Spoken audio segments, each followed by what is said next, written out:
Sanjana matrimony channel சார்பாக அனைவருக்கும் வணக்கம். உங்கள் மன வாழ்க்கையை மகிழ்ச்சியாக மாற்றிட எங்கள் சேனல் சார்பாக வாழ்த்துக்களை தெரிவித்துக் கொள்கிறோம். நம்ம சேனலில் வரக்கூடிய வரன் விவரங்கள் அனைத்தும் முற்றிலும் இலவசமானவையே.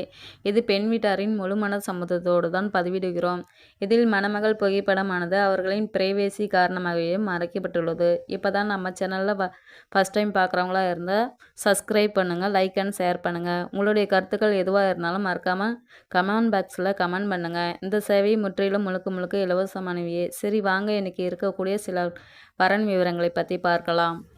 மணமகள் பேர் பார்த்திங்கன்னா மகிழினி, வயதுன்னு பார்த்திங்கன்னா 39 வயது ஆகுது. இவங்களோட ஜாதின்னு பார்த்திங்கன்னா இந்து சமுதாயத்தில் நாடார் ஒரு பிரிவை சேர்ந்தவங்கன்னு சொல்லியிருக்கிறாங்க.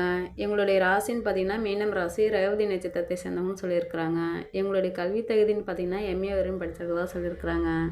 எங்களுடைய வேலைன்னு பார்த்திங்கன்னா சொந்தமாக ஒரு ஜவுளி கடை வச்சு ரன் பண்ணிகிட்டு இருக்கிறதா சொல்லியிருக்கிறாங்க. எங்களுடைய திருமண நிலைன்னு பார்த்திங்கன்னா முதல் அல்லது இரண்டாம் திருமணத்துக்கு தான் சம்மந்தமாக தெரிவிச்சிருக்காங்க. எங்களுடைய முதல் திருமணத்தில் கணவர் கூட சில கருத்து வேறு காரணமாக கணவர் பிரிஞ்சிருந்தா தான் சொல்லியிருக்கிறாங்க. இப்போ தனிமையில் லைஃப் லாங் இருக்க முடியாது அப்படின்றதுக்கு மறுதிருமணத்துக்கும் சம்மந்தம் தெரிவிச்சிருக்காங்க. தனக்கு வரக்கூடிய கணவருக்கு நல்ல ஒரு படித்த மாப்பிள்ளையாக இருந்துட்டால் போதும், ஜாதி வயதெல்லாம் எதுவும் தடை இல்லைன்னு சொல்லியிருக்கிறாங்க. எந்த ஒரு குடி பழக்கமும் இல்லாத நல்ல ஒரு மணமகன் தேவைன்னு சொல்லி கேட்டிருக்கிறாங்க.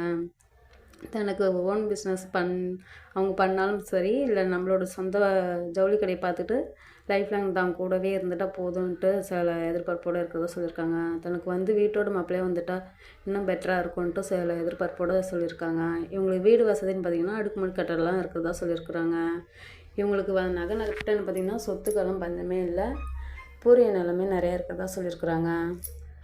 இவங்களுடைய முகவரின்னு பார்த்திங்கன்னா மதுரையில் இப்போ வசிச்சிருக்கிறதாகவும் சொல்லியிருக்கிறாங்க. இந்த மணமகள் அவங்களுக்கு பிடிச்சிருந்துச்சுன்னா இந்த ஸ்கிரீனில் தெரியுது அந்த மின்னஞ்சல் முகவரிக்கு உங்கள் டீட்டெயில்ஸ் எல்லாம் அனுப்பிச்சிட்டிங்கன்னா ஆஃபீஸில் அவங்களே உங்களுக்கு தொடர்பு கொள்வாங்க. அடுத்த மணமகளுடைய பேர் பார்த்திங்கன்னா துர்காதேவி, வயது 40 வயது ஆகுது. இவங்களோட ஜாதின்னு பார்த்திங்கன்னா இந்து சமுதாயத்தில் யாதவர் ஒரு பிரிவை சேர்ந்தவங்கன்னு சொல்லியிருக்கிறாங்க. இவங்களுடைய ராசின்னு பார்த்திங்கன்னா மீனம் ராசி, ரேவதி நட்சத்திரத்தை சேர்ந்தவங்கன்னு சொல்லியிருக்கிறாங்க. இவங்களுடைய கல்வி தகுதின்னு பார்த்திங்கன்னா எம்ஏ வரையும் படிச்சிருக்கிறதா சொல்லியிருக்கிறாங்க. இவங்களோட வேலைன்னு பார்த்திங்கன்னா சொந்தமாக ரெஸ்டாரண்ட் வச்சுருக்கிறதாவும் சொல்லியிருக்கிறாங்க. இவங்களுடைய திருமண நிலைன்னு பார்த்திங்கன்னா இரண்டாம் திருமணத்துக்கு தான் சம்மந்தமும் தெரிவிச்சிருக்காங்க. இவங்களுடைய முதல் திருமணத்தில் சில கருத்து இருக்கிறதுமா கணவரை பிரிஞ்சு தான் இருக்கிறதா சொல்லியிருக்காங்க. சட்ட ரீதியாக டிவோர்ஸ் வாங்கிடுறதாகவும் சொல்லியிருக்காங்க. தனக்கு வரக்கூடிய கணவரன் சட்ட ரீதியாக டிவோர்ஸ் வாங்கியிருக்கணும் அப்படின்னு சொல்லியிருக்காங்க. இவங்களுக்கு குழந்தைங்களாம் எதுவும் இல்லைன்னு சொல்லியிருக்காங்க. மேரேஜ் பண்ணி 1.5 வருஷத்துலேயே டிவோர்ஸ் வாங்கிட்டதால இவங்களுக்கு குழந்தெல்லாம் எதுவுமே இல்லை, லைஃப் லாங் தனிமையில் தான் இருக்கிறதா சொல்லியிருக்கிறாங்க. அதனால் லைஃப் லாங் தனக்குன்னு ஒரு துணை தேவை அப்படின்றத மறுதிருமணத்துக்கு சம்மந்தமும் தெரிவிச்சிருக்காங்க.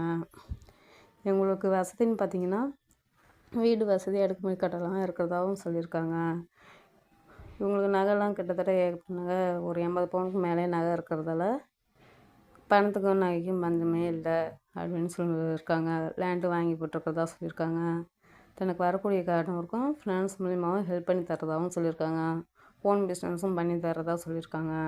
இவங்களுடைய முகவரின்னு பார்த்திங்கன்னா விழுப்புரத்தில் தான் இப்போ வசிச்சிருக்கிறதாகவும் சொல்லியிருக்காங்க. இந்த மணமகள் அவங்களுக்கு பிடிச்சிருந்துச்சின்னா இந்த ஸ்க்ரீனில் தெரிகிற இந்த மின்னஞ்சல் முகவரிக்கு உங்களோட டீட்டெயில்ஸ் எல்லாம் அனுப்பிச்சிட்டிங்கன்னா ஆஃபீஸில் அவங்களே உங்களுக்கு தொடர்பு கொள்வாங்க.